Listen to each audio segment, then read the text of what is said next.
शिवसेना उद्धव दल के सांसद और वरिष्ठ नेता संजय राउत ने मुंबई महापौर के चुनाव को लेकर बेबाक प्रतिक्रिया दी है। उन्होंने कहा कि बीजेपी शिंदे गुट पर महापौर पद को लेकर दबाव बना रही है, लेकिन असल मुद्दा यह है कि कोई भी शिव सैनिक बीजेपी के महापौर को नहीं चाहता। राउत ने यह भी कहा कि शिंदे और उनके कई पार्षद मूल रूप से शिव सैनिक हैं और उन सभी में यह भी भावना है कि मुंबई का महापौर बीजेपी से नहीं जाना चाहिए। राउत ने इसे दिल्ली की राजनीति तक खींचे जाने का मामला बताया और आरोप लगाया कि मामला महाराष्ट्र की आवाज से हटकर केंद्र की मंशा तक चल रहा है। आतली माहिती खूप आहे। आतली माहिती इतकीच आहे की शिंदेना कोणी धूप घालत नाही मेयर पदासाठी, आणि मुंबईच्या मेयर पदासाठी प्रथमच इतिहासामध्ये शिवसेना म्हणून घेणाऱ्यांना, बाळासाहेब ठाकरेंचा फोटो लावणाऱ्यांना दिल्लीत जाऊन गुजराती नेत्यांच्या पायाशी बसावं लागतंय।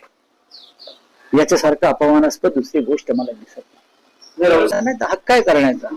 अमित शहाचा पक्ष आहे, अमित शहाच्या पक्षाने मागणी केली तर ती मागणी पुरवली जाते, काय पाहावं लागेल ना। पण त्यांना सारखं हात पसरावे लागते, झोळी पसरावी लागते, हे महाराष्ट्र बघतोय।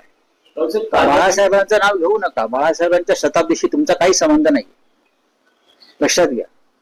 तुम्ही भाजपचं शेण खाल्लेलं आहे गद्दारी करून, तर त्या तोंडाला तुम्ही बाळासाहेबांचं नाव घेऊ नका, एवढंच मी सांग। हा भूमिपुत्र इसे मराठी अस्मिता का गंभीर मामला बताया और स्पष्ट स्पष्टीकरण की मांग भी की है।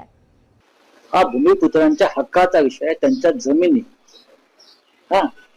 जमीन, जंगल, पाणी, समुद्र हे वाचवण्यासाठी ही लढाई त्यांची सुरू आहे। पालघरमध्ये गुजराती बोर्ड लागायला लागले का? आदिवासींना काय मराठी वाचता येत नाही? जे आदिवासी काल रस्त्यावर उतरले होते त्यांनी काय मराठीशी शत्रुत्व घेतलंय?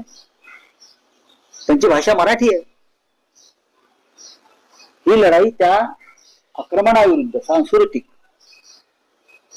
आणि ज्या पद्धतीने तिकडे गुजरातची ठेकेदार घुसतात आणि जमिनी लुबाडतायत, आणि या वाडवड बंदराच्या निमित्तानं निसर्ग आणि निसर्ग संपत्तीची विल्हेवाट लावली जाते, त्याचा फटका हा शेवटी तिकडल्या आदिवासी बांधवांना, भूमिपुत्रांना बसणार आहे। आणि म्हणून त्यांची ही लढाई होती, आम्ही त्यांच्या बरोबर आहोत। हा पहिला टप्पा आहे। काल लाल वादळ होतं, त्या लाल वादळात जर भगवं वादळ मिसळलं तर महाराष्ट्राच्या सरकारला फार मोठं आव्हान होतं।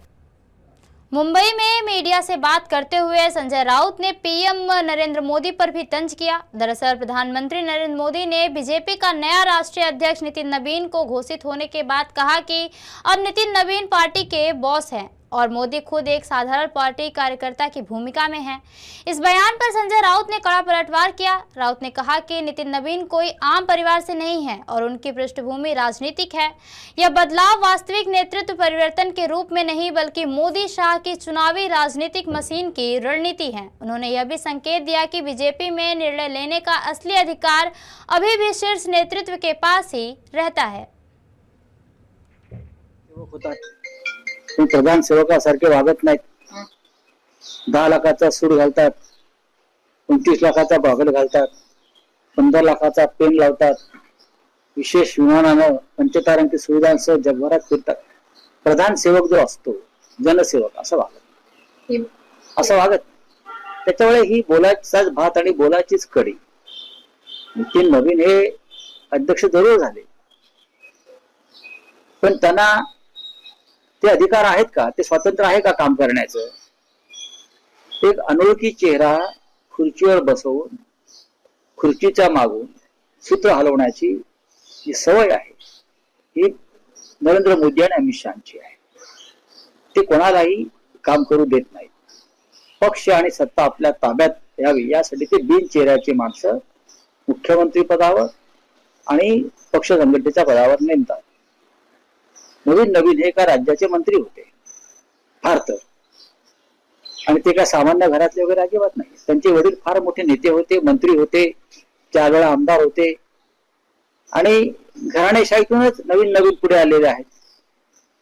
वडिलांचा मृत्यू झाल्यावर त्या जागेवर 4 वेळा नितीन नवीन निवडून आले, मंत्री झाले, मस्त आहेत ते। त्या सामान्य घरातल्या कार्यकर्त्यावर शब्द जे वापरले आहेत